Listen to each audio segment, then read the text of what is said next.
তো যাদের ইউটিউব অ্যাডসেন্সে এরকম অপশন আসছে যে রিসাবমিট ট্যাক্স ইনফো, তো তারা কীভাবে এই অ্যাডসেন্সে আপনার ট্যাক্স রিসাবমিট করবেন আজকে ভিডিওতে আপনাদের সেটা দেখাবো। তো প্রথমে আপনাদেরকে গুগল অ্যাডসেন্স অ্যাকাউন্টে লগ ইন করে নিতে হবে। তো প্রথমে আপনারা লগ ইন করে নেবেন। তো সেজন্য সাইন ইন করে তারপরে হচ্ছে আপনাদের অ্যাডসেন্স অ্যাকাউন্টে লগ ইন করে নেবেন। লগ ইন করে নেবেন, এরকম অপশন আপনাদের সামনে চলে আসবে। এখান থেকে যে পেমেন্ট অপশনটা দেখতে পাচ্ছেন এখানে একটা ক্লিক করবেন। ক্লিক করার পরে এখান থেকে পেমেন্ট ইনফো নামে একটা অপশন আছে, এখানে একটা ক্লিক করবেন।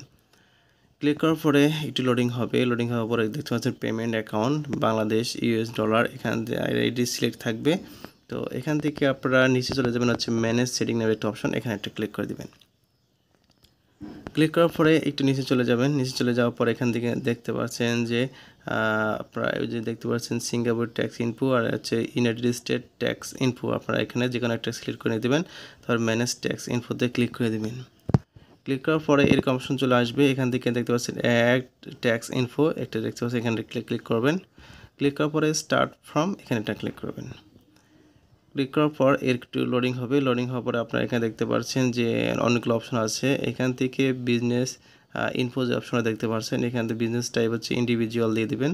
তারপরে যে অপশনটা দেখতে পাচ্ছেন এখানে ডু হ্যাভ এ পার্টনার, আপনার একটা সিঙ্গাপুর দেখতে পাচ্ছেন, এখানে নো করে দিবেন।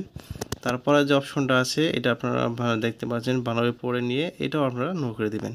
তারপরে দেখতে পাচ্ছেন এটা অপশনাল, এই অপশনটা আপনারা এখানে কোনো কিছু করতে হবে না, জাস্ট নিচের যে অপশন দেখতে পাচ্ছেন ট্যাক্স এক্সাম্পশন, এটা আপনারা নো দিয়ে দিবেন। নো দিয়ে দেওয়ার পর এখান থেকে আরেকটা নিচে একটা অপশন চলে আসছে, এটা আপনারা নো দিয়ে দিবেন। নো দিয়ে দেওয়ার পরে এখানে সাবমিট যে অপশন আছে এটা ক্লিক করে দিবেন। ক্লিক করার পর দেখতে পাচ্ছেন আপনাদের ট্যাক্স যে ইনফর্মটা এটা আপনাদের সাবমিট হয়ে যাবে। খুব সিম্পল একটা বিষয়, আপনারা দেখতে পাচ্ছেন যে অ্যাকসেপ্টেড হয়ে গেছে। তো এভাবে আপনারা দুটোই সিঙ্গাপুরের যে ট্যাক্স ইনফো এটা আপনারা এইভাবে আপনারা সাবমিট করে দেবেন। নিচে নোটিফিকেশন চলে আসছে, হ্যাঁ দেখতে পাচ্ছেন আপনার নিচে নোটিফিকেশনগুলো চলে আসছে। এভাবে আপনার দুটোই সিঙ্গাপুর ট্যাক্স ইনফো এবং ইউনাইটেড স্টেট যে ট্যাক্স ইনফো দুইটাই আপনারা সাবমিট করে দিবেন। তো সাবমিট করে দেওয়ার পরে এবার আমি দেখাবো যে আসলে দুটো হলো কি না। আবার ম্যানেজ অ্যাকাউন্টে চলে যাওয়ার পর আমি আবার আমার হচ্ছে সিঙ্গাপুরে যে ট্যাক্স ইনফো এখানে আমি ক্লিক করে দেবো, বা ইউনাইটেড স্টেট আপনার যে কোনো একটা ক্লিক করলে নিয়ে যাবে সেখানে।